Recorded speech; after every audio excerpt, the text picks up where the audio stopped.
Good evening, it's Valerie Ling here, a little bit later than what I would normally be doing, and that is because I've actually just finished a webinar. It was a global webinar. We had people from different countries tuning in about parenting. And I wanted to share something with you. This week I was interviewed by a friend in her Facebook group. I felt very honored to be asked. And two things stumped me in this interview.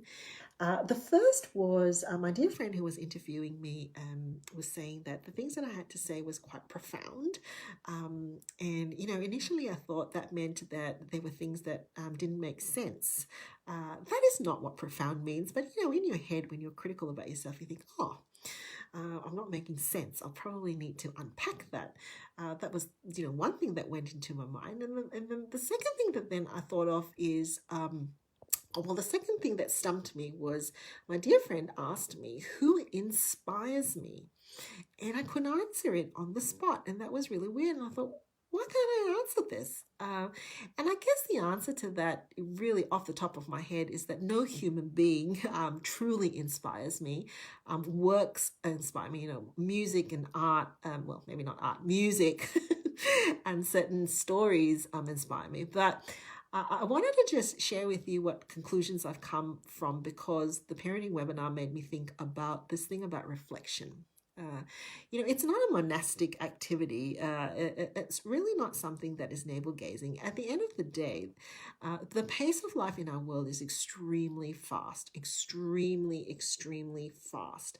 Information comes at us at a pressurized jet these days. Actually, sometimes it's not even that. It's just this fluff and everything all mixed into it. And you're constantly needing to adjust and adapt and discern and figure out and sort. And so you're actually all the time needing to process. Hi, Megan. Good evening. And so being reflective or actually thinking about what is truth, what is meaningful, what is weighty, what is substance, what it is that you want to take as being things that are going to infuse an impact on you is quite important. Otherwise, we will be robotic, we will be self-critical, we will just take on board everything everybody has to say, and we will just react. Right, so this age is an age of reactivity. We see it all around us, and being able to have some time. So one of the things that we talked about in the parenting webinar today was, how do you actually reflect when you've got kids? What if you've got little kids? Or what if you're busy? What if you don't have kids and there's just no time to do it?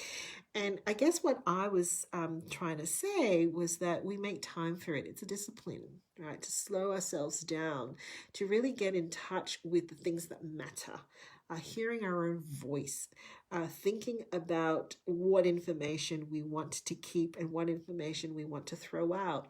That's the reflective space. And whether we start with 15 minutes in our day, or whether we moved to 30 minutes in our day, or even a whole day in terms of a whole weekend in terms of a retreat, that's got to be one of the antidotes and the disciplines for us in this day and age, so that we're not swayed by everything that comes at us.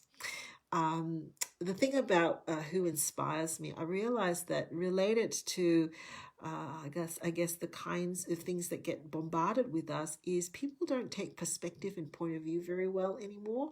And we get stuck in conversations where we're just throwing around opinions and judgments at one another. And so remaining curious, having the mindset that other people's perspectives and other people's stories are genuinely interesting and valid is part of the process of keeping ourselves authentically connected with one another.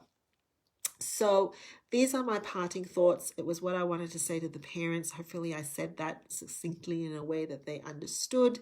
Take some time to reflect, and take some time to connect with yourself, because it will help you to basically connect with others as well. All right, it is very, very late, and I am very, very tired. Good night.